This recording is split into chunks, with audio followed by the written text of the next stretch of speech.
ठाकरेंच्या शिवसेनेचे नाशिक महानगर प्रमुख चौकशीच्या फेऱ्यात आहेत। सुधाकर बडगुजर यांची आज दुहेरी चौकशी होणार आहे।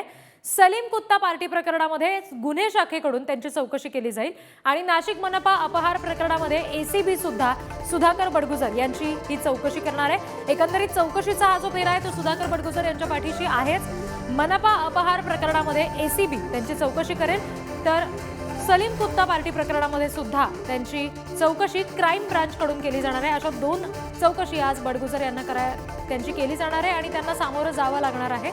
किरण ताजणे यांच्याकडून आणखी अपडेट्स घेऊयात। किरण, काय या संदर्भातले अपडेट्स आहेत?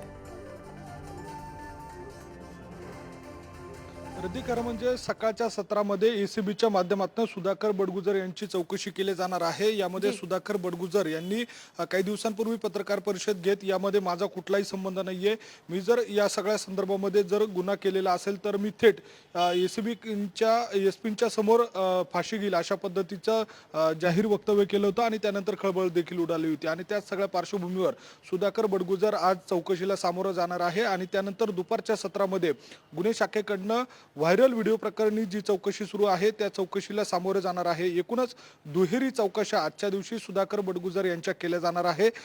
एकूणच जर बघितलं तर कालच्या दिवशी सुधाकर बडगुजर यांच्या नातलगांचा जो फार्म हाऊस होता तो पुढारी न्यूजनं समोर आणला होता आणि त्यानंतर काही व्हिडिओ देखील समोर आले होते। त्यामुळे एकूणच या सगळ्या पार्श्वभूमीवर सुधाकर बडगुजर यांच्या दृष्टीने आजचा दिवस अत्यंत महत्त्वाचा आहे आणि या सगळ्या चौकशीच्या दरम्यान नेमकं काय घडतंय याकडे आता संपूर्ण नाशिकसह राजकीय वर्तुळातील जे पुढारी आहे त्यांचं लक्ष लागलंय। रिद्धी, निश्चित बडगुजर स्वतः उपस्थित राहतात की वकिलांमार्फत याचं उत्तर दिलं जाणार आहे?